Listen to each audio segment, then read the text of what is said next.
No, you can't claim that something is just a part of your culture either. It's for people to share and celebrate. The only people who are actually offended by cultural appropriation don't really have anything else of meaning going on in their lives, it seems. Do you know who you are? What happened to the pride and the dignity and the love and respect that we had for one another? Where did it go? And how do we get it back? I'm gonna tell you. They've got to make their mark just like a dog in a dog walk park. Dog walk park. They've got to make their mark. Make their mark. Do you know who you are? Make their mark. What happened to the pride and the dignity and the love and respect that we had for one another? Where did it go? And how do we get it back? I'm gonna tell you. Young black men, take your place.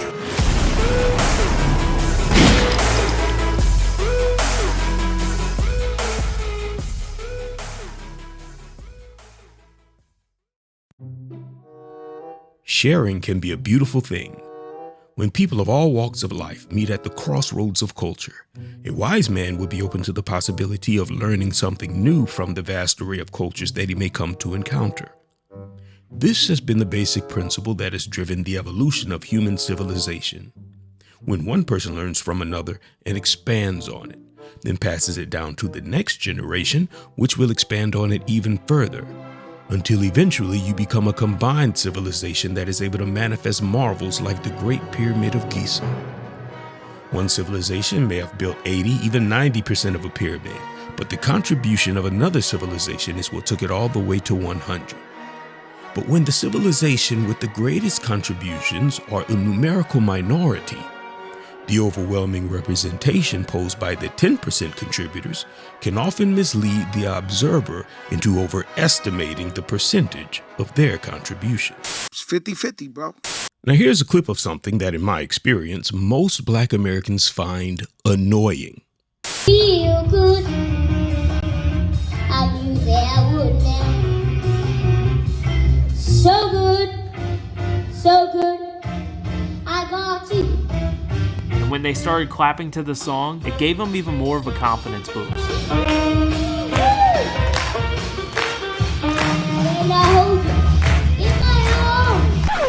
Now, if you didn't catch it, then maybe you ain't black. Matter of fact, leave your comment in the comment section if you know the answer to what it was that most Black Americans find annoying in that video. I won't say what it was right away, but if you know, you know. What I will do is give a hint. It is something that white Americans consider as normal. Now, if you figured out the answer, then you know how annoying cultural contrasts can be. But also, in matters where culture is shared, cultural contrasts help to differentiate who brought what to the party. This ain't Texas. Woo! Ain't no hold'em. Hey! So lay your cards down. When Beyonce decided to make a country music album, there were those who weren't so enthusiastic about the idea, like John Schneider. They've got to make their mark just like a dog in a dog walk park. You know, every dog has to mark every tree, right? So that's what's going on here. People coming into country music have because I know a little something about country music. You know, every dog has to mark every tree. There were many people who were offended by this statement. Many of them pushed the narrative that he was insinuating that Beyonce was a dog, which is the typical type of sensationalism applied to analogies that are interpreted as distasteful. Now, we saw the same thing when Obama mentioned something about putting lipstick on a pig, and it's still a pig. You can put lipstick on a pig. It's still a pig. And the sensationalist came out and said that he was calling Hillary Clinton a pig, which is just a distraction and also a way of avoiding the actual issue. So what John Schneider essentially was saying is that figuratively, Beyonce was going around spraying graffiti in the music industry by prodding into music genres that she wasn't well known for. He believes that it is Beyonce's attempt to make her mark. Actually, his words were, they have to make their mark. So who is they that he is referring to? And this is the part that I found more interesting than the dog analogy. In fact, I was able to come up with a dog analogy to characterize his response. He came across like a dog who calls itself protecting the house by standing at the fence and barking at anyone who passes too closely to the fence. But though the dog supposedly protects the house, the dog did not build the house. In fact, the person who the dog is barking at is a direct descendant of the ones who built the house. But somehow, because the dog has the freedom to drop turds all over the backyard, it becomes overzealous with barking shit so much as a baby pigeon perch on the fence and pass gas. But aside from the blowback the dog analogy caused, there were many who addressed his comments by citing history. According to the true origins of country music, a TED Talk by vocalist, historian Queen Esther, not only is country music rooted in black culture, but it also originated with blues music and West African music traditions. Now you may be wondering, how is it that these things are not remembered? How is it that somehow everyone's got amnesia? Well, it's a simple trick, really. Like a game of telephone. You start by changing one little detail at a time. First, we're going to play a simple game of telephone to get things going, okay? This is a game of telephone, where you are given a simple phrase that you are to whisper to the person next to you, and they are to whisper to the person next to them. But by the time the message reaches the last person and they announce it to the room, the diaphragm jelly is in my glove box? It is unrecognizable. What started as a simple message now mutated into a narration of nonsensical blather. This is how the narrative is lost, and this is how amnesia creeps in, by changing one detail at a time.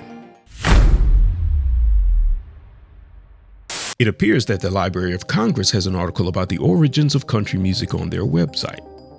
Well, this is a government website, so it must be a reliable source. So let's take a trip to libraryofcongress.gov to see exactly where country music came from.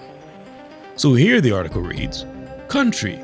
Country music encompasses everything from fiddler Eck Robertson to the arena pop of Taylor Swift. The origins of country music can be traced to the 17th century when European and African immigrants to North America brought their folk tales, folk songs, favorite instruments, and musical traditions. Wait a minute. The origins of country music can be traced to the 17th century when Europeans and African immigrants. Do I have to explain how disingenuous of a statement this is? This is on a government website, no less. So according to them, African immigrants decided that North America would be a good place to go visit. Oh, but not before you grab those favorite musical instruments now.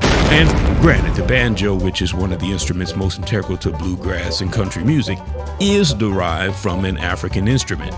But suggesting that African immigrants packed up their band equipment and headed for North America is not only ahistorical, but it's also a blatant attempt of deception by rewriting the identity of the people responsible for contributing to the origins of country music. Setting European immigrants aside, these were not African immigrants who were the pioneers of what is known as country music. These were Black Americans. But changing one seemingly benign detail at a time is all that is needed to globally produce multiple generations of cultural amnesiacs. How is it that the image of what was referred to as a cowboy went from this to this? Despite the origins of the American cowboy, if there were a black man who chose to represent himself as a cowboy in modern times, there will be those who might get the impression that he is merely appropriating a cultural component of American white society. Especially after seeing old Western movies with main protagonists played by famous actors like John Wayne, Clint Eastwood, as well as the dominant representation of wranglers and rodeos. There may be few who are aware that the first American cowboys and wranglers were actually black. They got this whole new concept called a colorblind society. And what colorblind society means is let's be blind to black folks, pretend we don't see them. But history is best qualified to reward our research.